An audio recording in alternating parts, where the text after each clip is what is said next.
don't feel stuck because you are weak.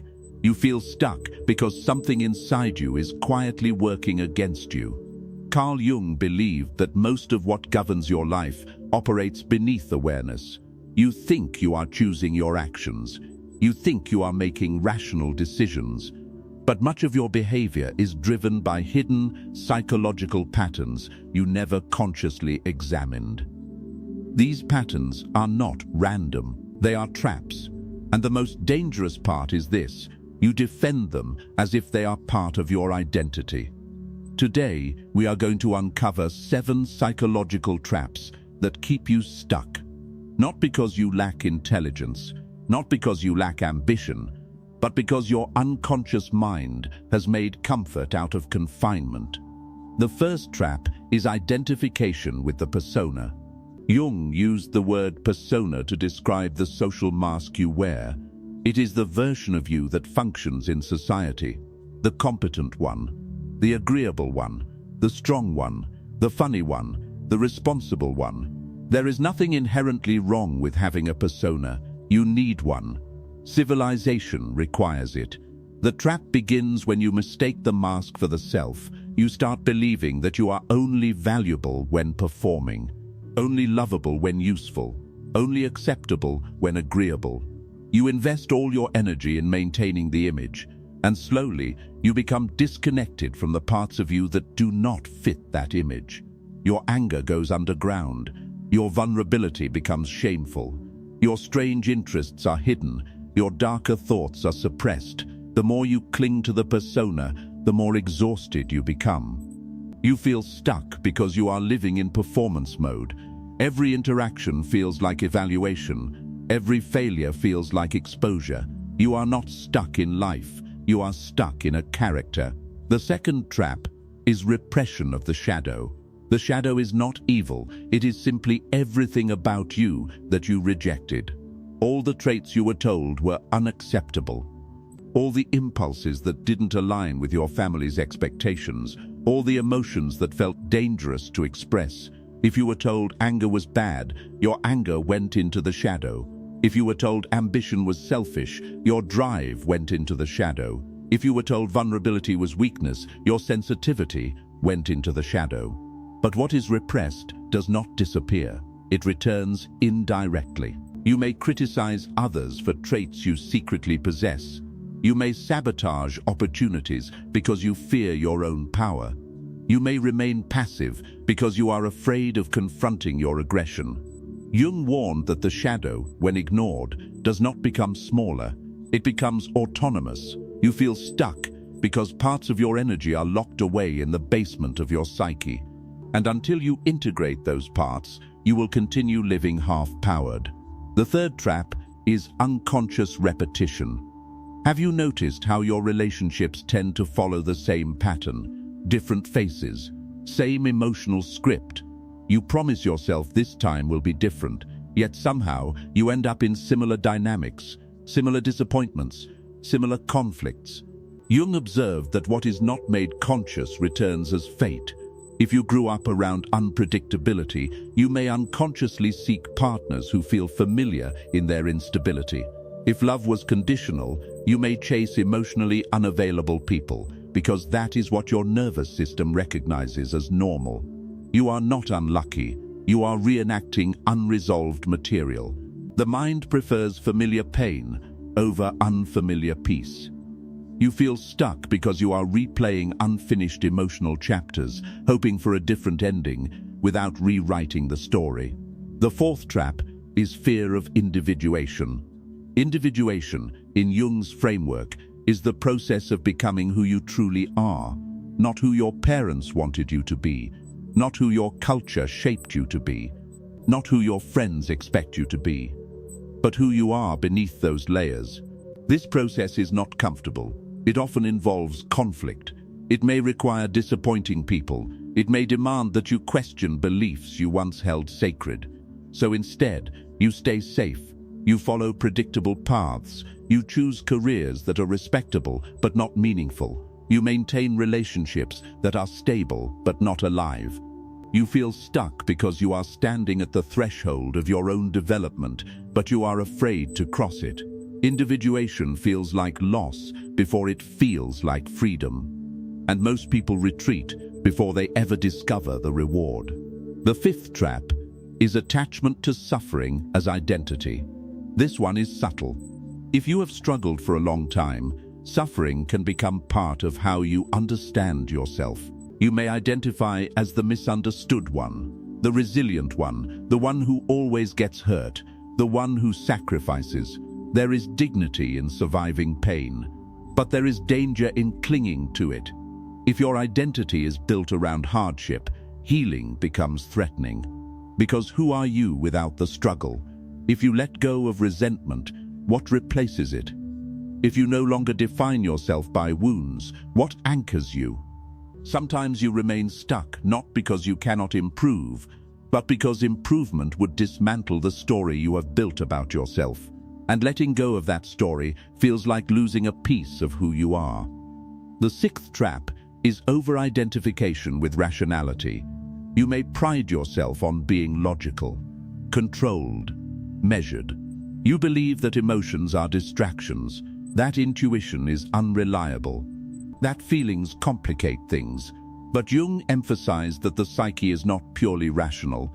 When you suppress emotional information, it does not vanish, it distorts. Ignored sadness turns into numbness. Unacknowledged fear becomes chronic anxiety. Denied longing morphs into restlessness. If you rely exclusively on analysis, you disconnect from the deeper signals guiding your life. You may choose paths that make sense on paper, but feel empty in practice. You feel stuck because your intellect is steering the ship, while your inner world is locked in the cargo hold. The psyche demands wholeness, not dominance of one function over another. The seventh trap is projection. Projection is when you attribute to others what you cannot accept in yourself. You see arrogance everywhere, but refuse to examine your own pride. You complain about manipulative people, but ignore your subtle attempts to control. You resent confidence in others because you abandoned your own. Projection creates distorted perception. You react not to who people are, but to what they represent. Your relationships become battlegrounds for internal conflicts. Jung insisted that psychological growth requires withdrawing projections. That means asking uncomfortable questions. What does this person trigger in me? Why does this trait disturb me so deeply? Where might this quality exist in my own psyche? Until you reclaim those projections, you remain trapped in cycles of blame. You feel stuck because your energy is directed outward in judgment rather than inward in integration. Now consider how these traps interact. You wear a persona that hides your shadow. Your shadow fuels unconscious repetition. Your repetition reinforces your identity as someone who struggles. Your fear of individuation keeps you from disrupting the pattern. Your over-reliance on rationality prevents emotional integration. Your projections distort every relationship. It becomes a closed system. You interpret stagnation as evidence that something external must change. New job, new partner, new city, new routine. But the architecture of the psyche remains intact, and wherever you go, it goes with you. The brutal truth is that being stuck is often a form of psychological equilibrium. It may not be satisfying, but it is familiar. The unconscious prefers stability over transformation. Transformation threatens the structures that once protected you, even if those structures now confine you. Jung believed that symptoms are not enemies, they are signals. Procrastination might conceal fear of visibility. Chronic self-doubt might mask unexpressed ambition. Indecision may hide a conflict between persona and authentic desire. Instead of asking, "Why am I like this?" he would encourage you to ask, "What part of me is trying to speak?" The stuck feeling is not random, it is a message from a neglected aspect of the psyche. But awareness alone is not enough. You must tolerate discomfort. When you begin integrating your shadow, you may feel guilt for emotions you once suppressed. When you challenge your persona, you may experience social friction. When you withdraw projections, you may confront traits in yourself that are hard to admit. This is why many people retreat back into the trap. Growth destabilizes the identity, and the ego resists destabilization. Yet, Jung argued that the goal is not perfection, it is wholeness. Wholeness includes contradiction, it includes strength and vulnerability, ambition and humility, light and darkness. You are not meant to eliminate parts of yourself, you are meant to bring them into dialogue. The person who feels stuck often imagines that breakthrough will arrive as motivation, a surge of energy, a moment of clarity, a dramatic turning point. But more often, breakthrough begins quietly. It begins with noticing patterns without immediately justifying them. It begins with admitting that your repeated frustrations may not be accidents. It begins with accepting that your inner world requires exploration. This is not a quick process. Jung's work emphasizes depth, not speed. You cannot rush integration. You cannot force individuation on a timeline. You must observe, reflect, and gradually adjust.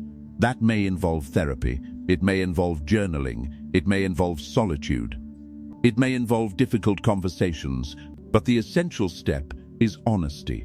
Not the performative honesty you display publicly. The private honesty where you confront your envy, your fear, your resentment, your longing. You feel stuck because you are divided.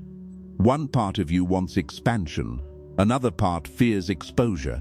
One part seeks intimacy. Another part protects itself through distance. Until those parts acknowledge each other, you will oscillate between action and retreat. Jung believed that tension between opposites is necessary for growth.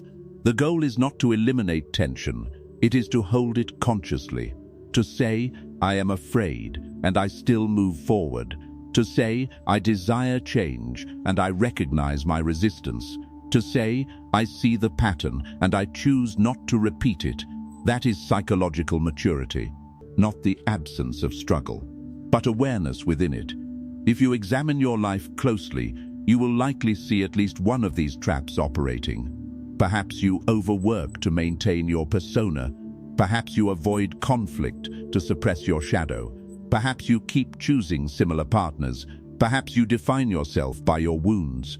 Perhaps you overanalyze every feeling. Perhaps you judge others for what you cannot accept in yourself. These patterns are not evidence that you are broken. They are evidence that parts of you are waiting to be integrated. Jung once emphasized that the privilege of a lifetime is to become who you truly are. That statement sounds inspiring, but it is also demanding, because becoming who you truly are requires dismantling who you thought you were.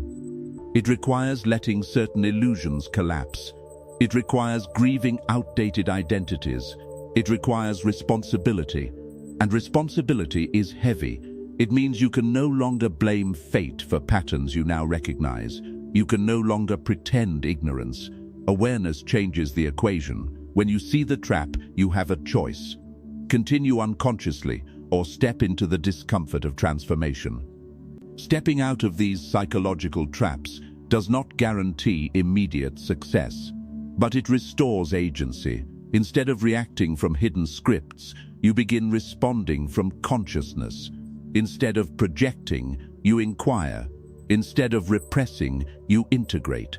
Instead of performing, you express. This is not a linear process. You will regress at times. Old habits will resurface. You may catch yourself repeating a familiar dynamic and feel frustrated. That frustration is part of awareness. It means you are noticing, and noticing is the beginning of freedom. The deeper truth is that the psyche seeks completion. The symptoms, the repetition, the stagnation, they are all signals pushing you toward integration. What feels like being stuck may actually be the pressure before expansion. But expansion requires courage, not loud courage, not dramatic courage, quiet courage. The courage to examine your own motives, the courage to admit you have been complicit in your patterns, the courage to outgrow identities that once protected you. If you recognize yourself in these traps, do not respond with self-criticism. Respond with curiosity. Ask which part of you has been exiled. Ask which desire you have been denying. Ask which projection you are ready to reclaim. Stagnation is rarely about lack of potential. It is about unexamined structure. And once structure becomes visible, it becomes malleable. You are not stuck because you are incapable. You are stuck because your unconscious patterns are still running the system. But the moment you bring them into awareness, even partially, something shifts. You begin to see options where you once saw inevitability. You begin to interrupt reactions that once felt automatic. You begin to sense depth beneath behavior. That is the beginning of individuation, not a dramatic transformation, but a gradual alignment between who you appear to be and who you actually are. And as that alignment strengthens, the feeling of being stuck starts to dissolve. Not because the world changed, but because you did. If this exploration resonated with you, take a moment to reflect on which trap feels most familiar. Awareness grows through attention, and if you want to continue exploring the deeper architecture of your psyche, stay connected. The work of becoming whole is not quick, but it is worth it, because the alternative is remaining trapped in patterns you now know how to see.